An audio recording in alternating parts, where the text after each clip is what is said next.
Hello, आवाज बढ़ा दो भैया। हेलो, गीत के संकेत करते हैं।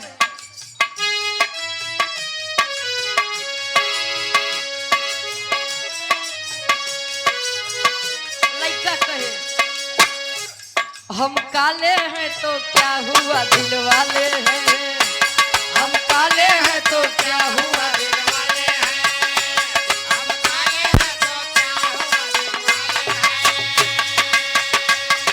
कहे काले को पिया काला न कहो काला सुमे आला है, काली पुतली काला काजल आंख में रहने वाला है। विराह सम्राट आप स्वर्गीय गुरु हैदर अली गुरु जी गाए करिए के बड़ा महत्व बा। हम काले हैं तो क्या हुआ दिल वाले हैं, हम काले हैं तो क्या हुआ दिल वाले हैं, हम काले हैं तो क्या हुआ दिल वाले हैं। हम तेरे तेरे तेरे चाहने वाले हैं, हम तेरे तेरे तेरे चाहने वाले हैं। हम काले हैं तो क्या हुआ दिल वाले हैं, हम काले हैं तो क्या हुआ दिल वाले हैं, हम काले हैं तो क्या हुआ दिल वाले हैं।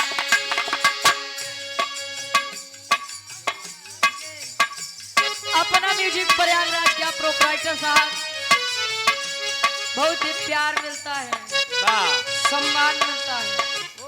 आप महेंद्र यादव दादाजी चैनल लगा भाई हमारे दादा के 100 रुपए का मान आशीर्वाद।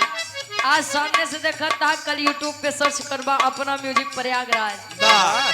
हाँ तो हम ही देखा ऊपर से लाइक नीचे बात कहे युवकिया मिला के अखियों से, युवकिया मिला के अखियों से, युवकिया मिला के अखियों से, युवकिया मिला के अखियों से परदेसी मुझे तू लूट गया।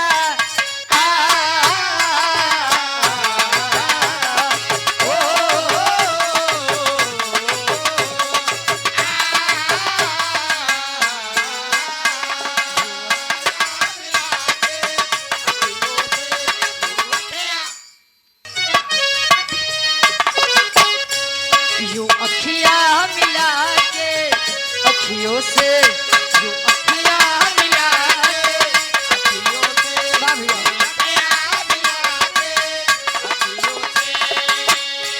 परदेसी मुझे तू लूट गया।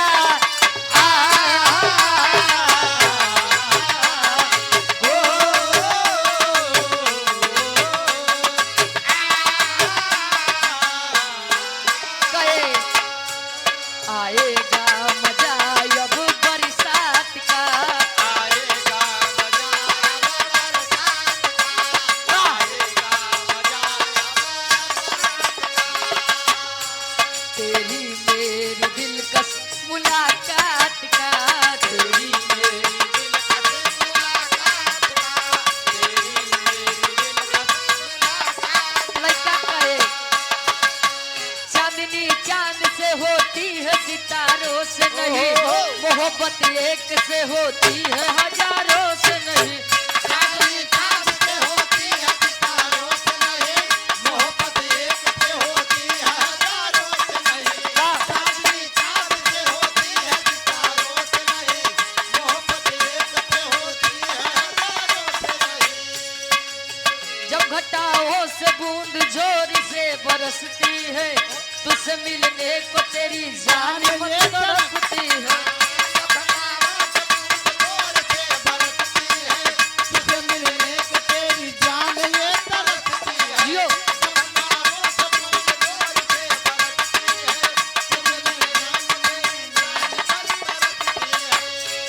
अंदाज जो देखा जालिम का, अंदाज जो देखा जालिम का, सब्र का बांध मेरे टूट गया।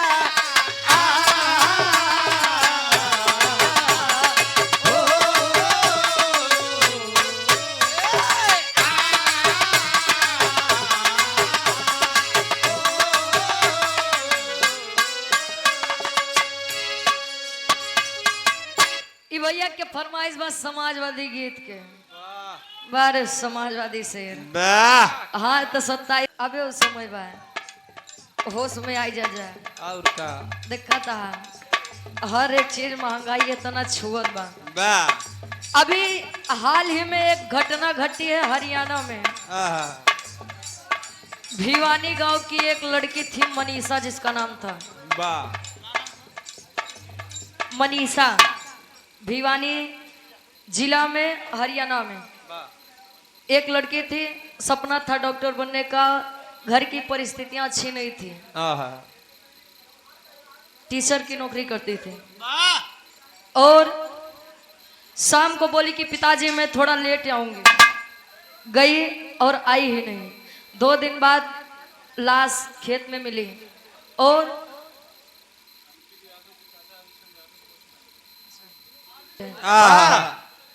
लड़की जब मिली उसके चेहरे पर मतलब उसका शरीर तो थी लेकिन उसका असर नहीं था और जो बच्चा भी था उस पे तेजाब डाला गया था और लड़की की बच्चेदानी भी निकाल ली गई थी सांस लेने वाली नली भी और जहां से खाना जाता वो भी नली निकाल ली गई थी बार सरकार क्या कर रही है कुछ समझ में ही नहीं आता है अपराध करने वाला भी सोचता है कि पैसा है देख के बच जाऊंगा जरा उस गरीब पिता की हालत सोचिए जब अपनी बच्ची को उस हालत में पाया होगा यही है जमाना ये हमार भारत देश आजाद तो बा स्वतंत्र तो बा लेकिन स्वच्छंद नहीं बा एका कब का कह दे कुछ अता पता है नहीं बा भैया हाल का कहीं पियावा के दिन चलुए इन जन चापता हाल का कहीं पियावा के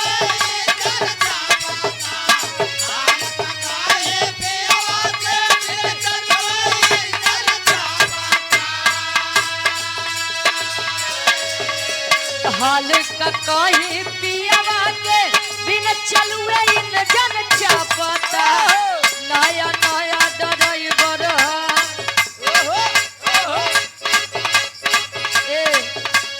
नया नया ड्राइवर हरन भाई भाई क्या पता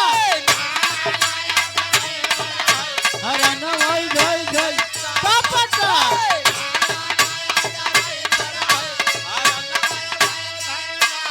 लेकिन अबे वहां से चाचा जी के द्वारा बड़ा बढ़िया गीत सुना कवन दिन होता है तू बनी जाता सीएम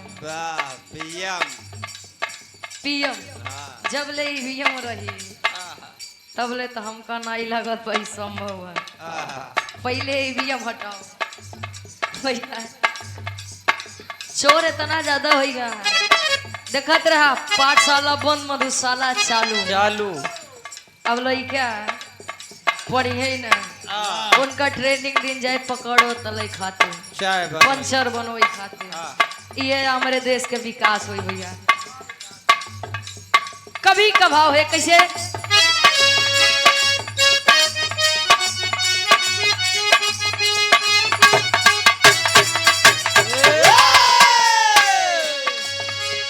पीडीए आंदोलन में भैया अखिलेश संगे लागे के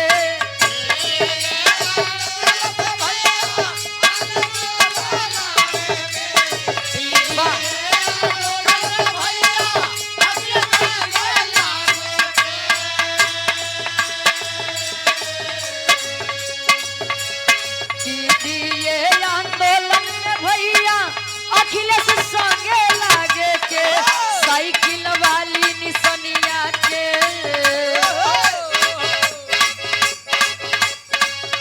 अरे साइकिल वाली निसनिया के बटनिए धय धय दाग के साइकिल वाली बटनिए धय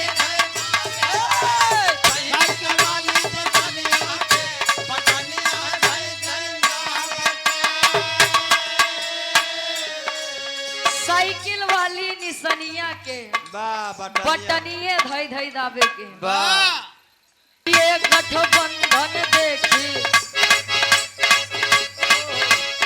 ये गठबंधन देखी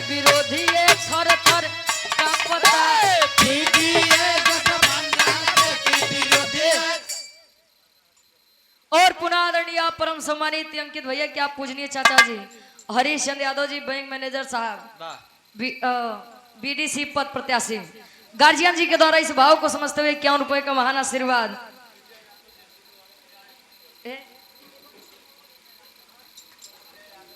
विजय यादव भैया जी जेसीबी वाले किराए से आप गार्जियन जी के द्वारा किराए से आए हैं 101 रुपए का महान आशीर्वाद।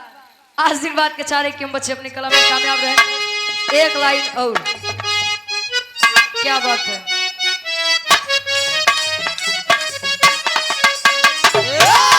दुल्ही कहे एगो चुमावा ले जा गाल में संगे दिलवो ले जा रुमाल में।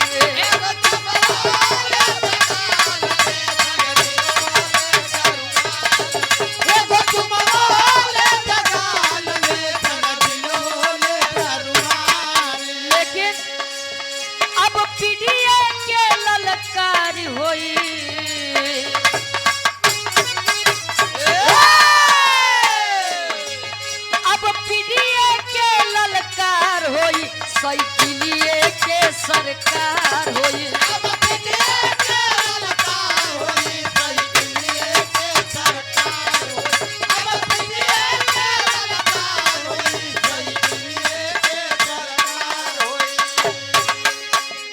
अखिलेश भैया बन यूपी के सीएम।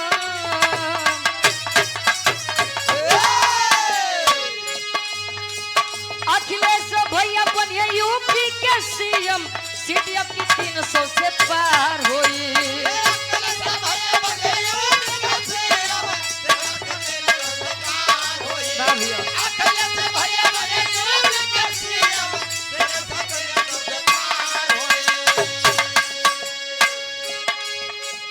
अखिलेश यादव बन यूपी के सीएम सीट अब की 300 से पार हुई।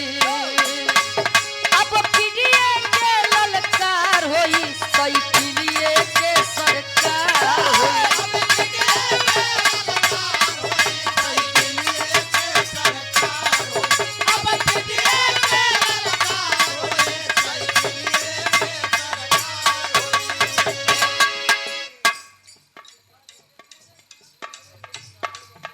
अच्छा और यहाँ आदरणीय परम सम्मानित गार्जियन अंकित भैया के चाचा बबलू भैया के मामा आदरणीय आप हरीश चंद्र यादव जी बैंक मैनेजर साहब आपके द्वारा 51 रुपए का महान आशीर्वाद कहे।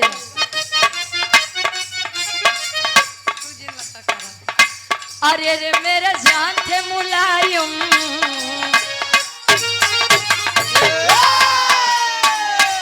अरे रे मेरे जान थे मुलायम देश के शान थे मुलायम स्वागत है भैया अखिलेश का। अरे मेरे देश के स्वागत है भैया अखिलेश का। अरे देश के स्वागत है भैया अखिलेश का। बारे चचा क्या बात है। आप गार्जियन जी अंकित भैया के चाचा बबलू भैया के मामा आप हरीश चंद्र यादव जी बैंक मैनेजर साहब 51 रुपए का महान आशीर्वाद कहे।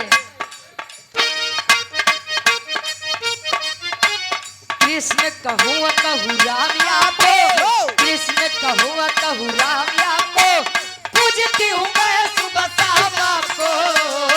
अरे रे मेरे जान थे मुलायम देश के शान थे मुलायम स्वागत है भैया अखिलेश का। अरे रे मेरे जान थे मुलायम देश के शान थे मुलायम स्वागत है भैया अखिलेश का। अरे रे मेरे जान थे मुलायम देश के शान थे मुलायम स्वागत है भैया अखिलेश का। समाजवादी गीत के आखिरी भाव क्या बात है। कहता है देश समाजवादी बनो अरे वादी बनो नेता अखिलेश के साथी बनो। कहता है देश समाजवादी बनो कहता है देश चमर पासी बनो अरे पासी बनो। चमर पासी नहीं हो बिना उनके काम ना हो पाए। पीडीए वाले हैं अच्छा पीडीए वाले हैं का अच्छा पीडीए के साथ है ले। अच्छा हाँ भैया मानो मानो कहे कहता है देश समझवादी बनो अरे वादी बनो नेता अखिलेश के साथी बनो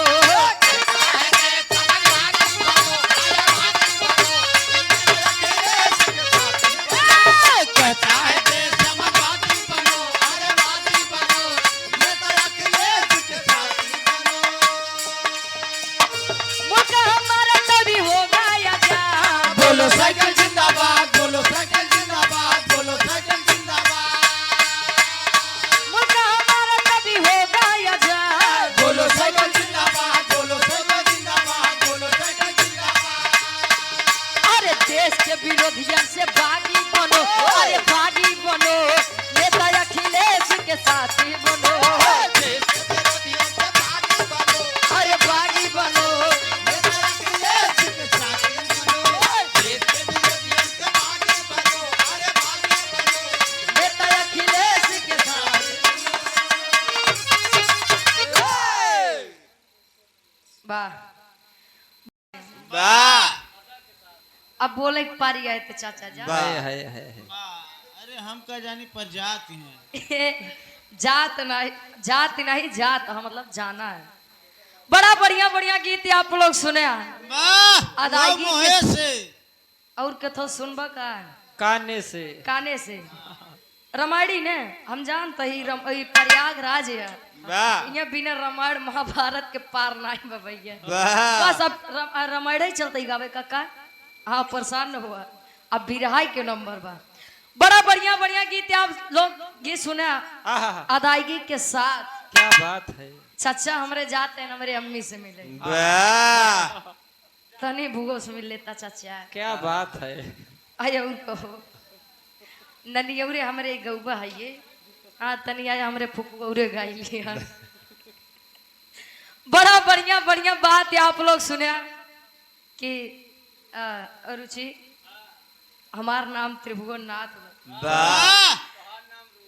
हमार नाम रुचि अच्छा एक बात चाचा बड़ा बढ़िया के नाम का बड़ा अच्छा लगा ये जो यूट्यूब वाली बात करे भैया बड़ा परफेक्ट करे। एक जने हमारे लगे फोन लगाए कहे रुचि पहले ही बताओ बिरहा भौकाल के कर चैनल हम कहे काहे बदे कहे साला उल्टा थंबनेल छाप दिया है हम कहे ना छाप दिया है रुचि यादव ने उनको रेल दिया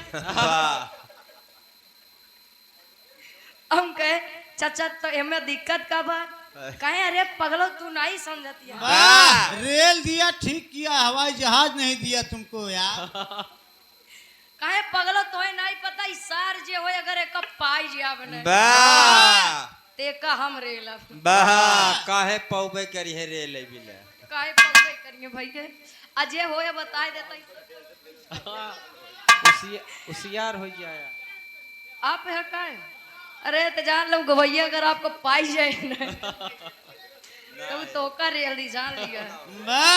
अच्छा दिक्कत सही बात है ये बात है के बाद यूट्यूबर वाले जगह व्यूज के चक्कर में ऐसे ऐसे थंबनेल बनाए देते गवैया देखे तो कई जीवझर जाए सार के मिल जाए तेका रिकॉर्डिंग न करे दे बच्चा रे भैया रे जे होया अब एक ही हमरे दादा के फरमाइश बा कि अब रामायणी चीज होय के चाहिए रामायण से के छोट सा प्रसंग हो जा वो आसान पूर्ण विश्वास कहानी समझ में आई आ लोग पिंडा पारे जाते हैं कहाँ इहो तो नहीं सा ओपा बात हो जाए आजा भैया अरे विश्वकर्मा महाराज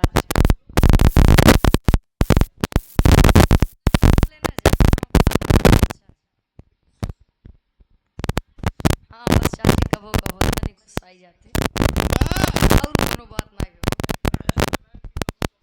हाँ वो बता ए भैया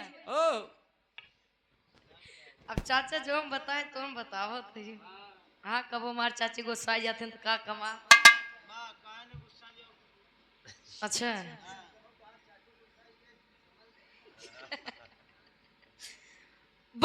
भैया भाव बड़ा बढ़िया गीत। वाह वेद में भेद नहीं, भेद है विद्वानों में। वाह का करवा है आहा बड़ा बड़ा छेद में। आहा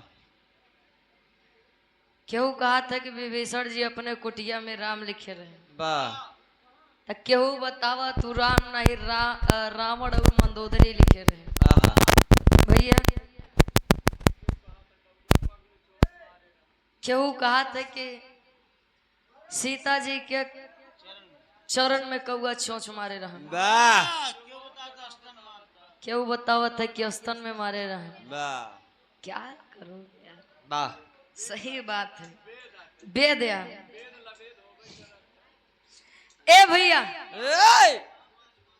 भगवान विष्णु जी वाह क्षीर सागर में विश्राम करत रहे, न राम करत रहे। वाह जय और विजय ओ दोनों जने पहरेदारी करत रहे। ऋषि मुनि आयन भगवान विष्णु जी से मिले खाते। वाह जय विजय जी आई जाए रहे आहा और मुनि जी गुस्से में श्राप सुना दीजिए कि जाइए हम आपको श्राप देते हैं वाह कि आपका तीनों युगों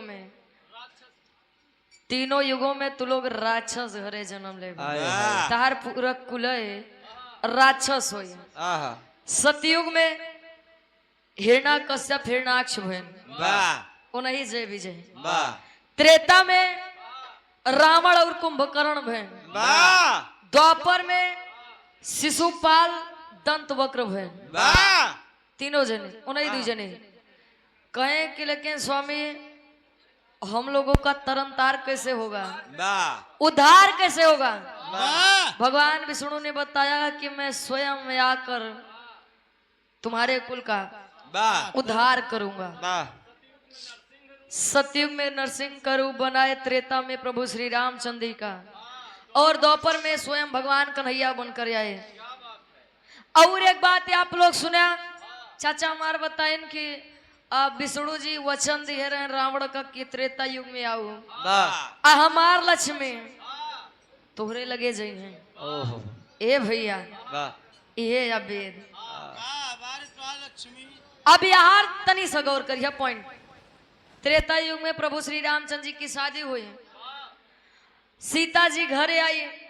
सीता जी ने अपने प्रभु श्री रामचंद्र जी से कहा ओहो अयोध्या नगरी में स्वामी वाह हम ऐसा पंडित का भोजन करावे चाहते हैं, वाह न उ कभो केहू के घरे भिक्षा मांगे हो, वाह न कहूँ भोजन करे हो। आहा भैया और रावण एक ऐसा इंसान रहा नहीं कि वो ना केहू के घरे भोजन करे रहा, ना कभो केहू के घरे भिक्षा मांगे रहा। वाह रावण ने कहा कि मैं आपके घरे आके भोजन तो करूंगा, लेकिन आपको हमारे नगरी में आना है। वाह समय का इंतजार करिए, माँ सीता ने कहा ओहो समय का इंतजार करिए मैं आऊंगी। वाह अब वह सीता जी गई पंचवटी में, हुआ से रावण जोगी का भेष बनाई के आई के माई सीता के लई के गए। आहा ए भैया का करवा, जहाँ से पावत है वहीं से मनई गावत है। वाह आय? का करवा, अब ये शुद्ध करे लगवा न, तो वाल्मीकि जी अलग लिखे हैं, तुलसीदास से अलग लिखे हैं, ये मनई परेशान हो जाए।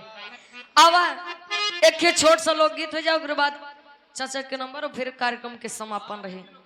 अब तनी सा मूड मिजाज बन जाए। अब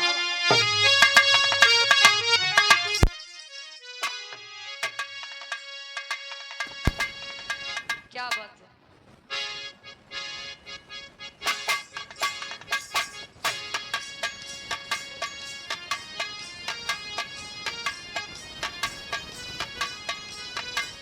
क्या बात है, वाह।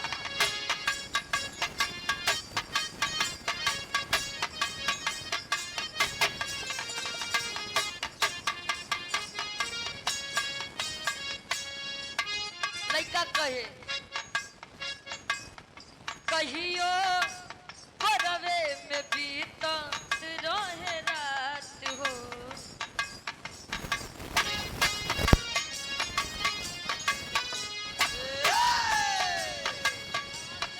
कहियो परवे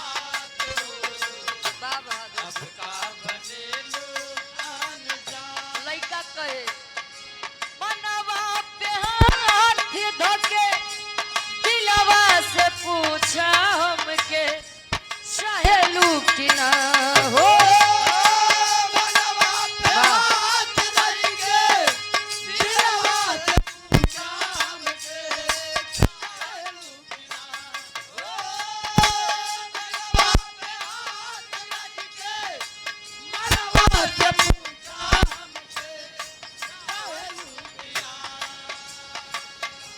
आपन बनावल घर अपने ही हाथ रनिया चाहे लुकिना हो आपन बनावल घर अपने ही हाथे रनिया चाहे लुकिना हो आपन बनावल घर अपने ही हाथे रनिया चाहे लुकिना मनवा पे हाथ धके दिलवा से पूछा हमके चाहे लुकिना हो आपन बनावल घर अपने ही हाथ रनिया चाहे लुकिना जब से गईलू बोलमू वाक्य गाँव हो जब से गईलू बोलमू वाक्य गाँव हो अब का बोलेलू अन्य जान जब से गईलू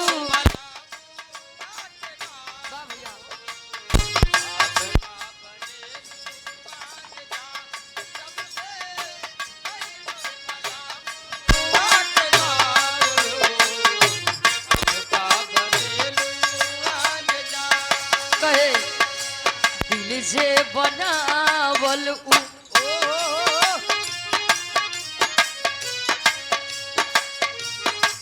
दिल से बनावल उ पगले नु होई पगले नु होई प्यारी जे बनावल उ होई कसाई दिल से बनावल उ पगले नु होई वाह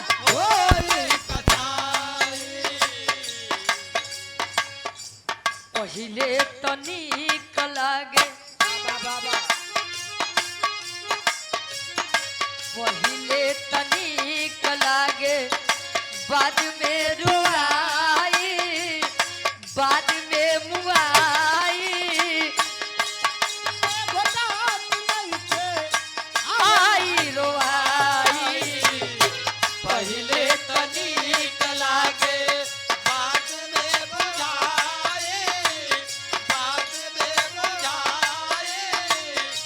घोटले घोटाल नइखे आई एहो दिल के दर्दिया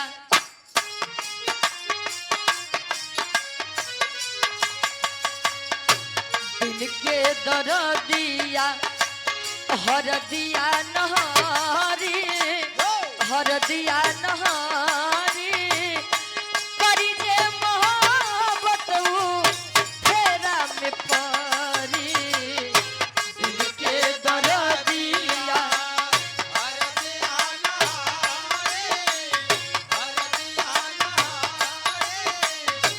करी जे मोहब्बत उ फेरा में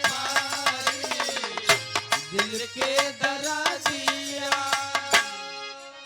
अब एक छोट सा लोक गीत हो जाए ओकर बाद कार्यक्रम के समापन है कॉलेज में पढ़त रहे लड़की के शादी हुई लड़का उससे मिला। एक दिन महेश और चांदनी में मुलाकात हुई मार्केट में। अब बाबूजी वो लम्हा थी जब लाला का तालाब दोनों से भेंट हो गए।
न्योता रहे उजाला यादव से।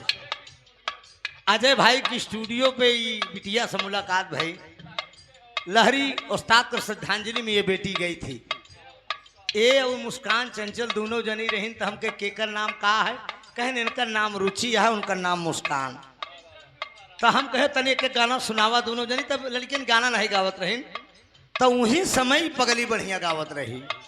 तब हम कहे यार ये बढ़िया गाई। आज देखा कि काका का बगली खड़े हो गए गावतिया। ये दिन हमने कहा ना कि खाने वाले का नाम दाने दाने पे लिखा है।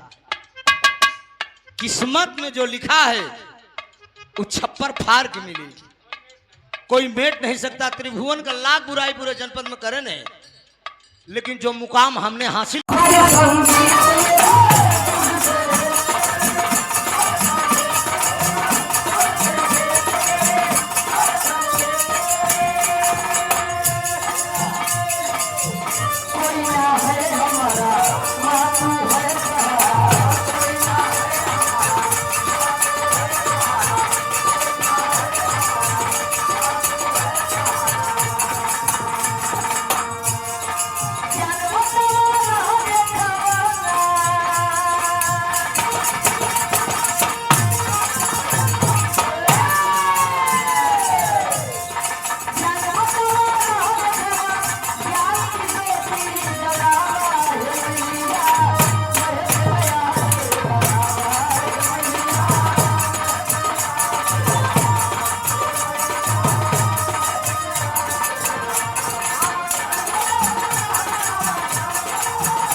शिवाजी यादव भैया जी 21 रुपए का महान आशीर्वाद हमारी भगवत के हर मोड़ पे तड़के ने एक से में सबके नमस्ते प्रणाम स्वीकार हो। मन की तरंग मार लो बस हो गया भजन, आदत बुरी सुधार लो बस हो गया भोजन नहीं महाराज भजन। भजन और भोजन में जाना था तनिक ही अंतर हो। अच्छा नापत का भोजन में कोनो मात्रा नहीं हो तो ना जितना करवा वो तो नहीं कम बा। अब भोजन में मात्रा होता है जी क्षमता तहार भी रोटी के बाद जबरदस्ती चाची चाट खिला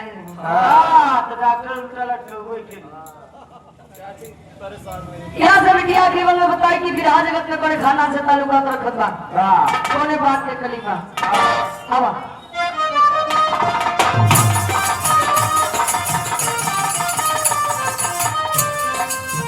बिहारी करे समाई स्वर्ग तकाए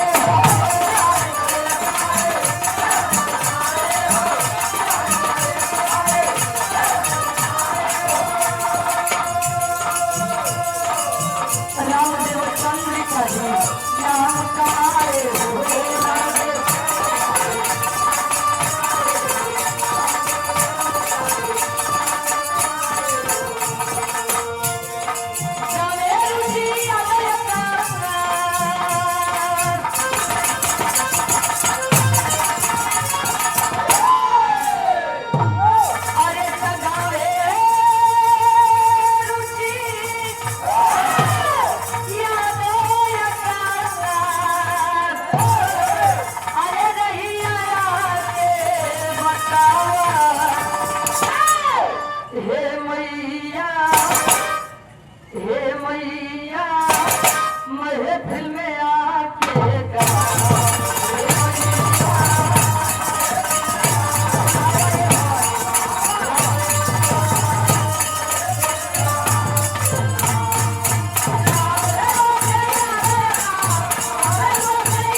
कलिंग वाला गाड़ी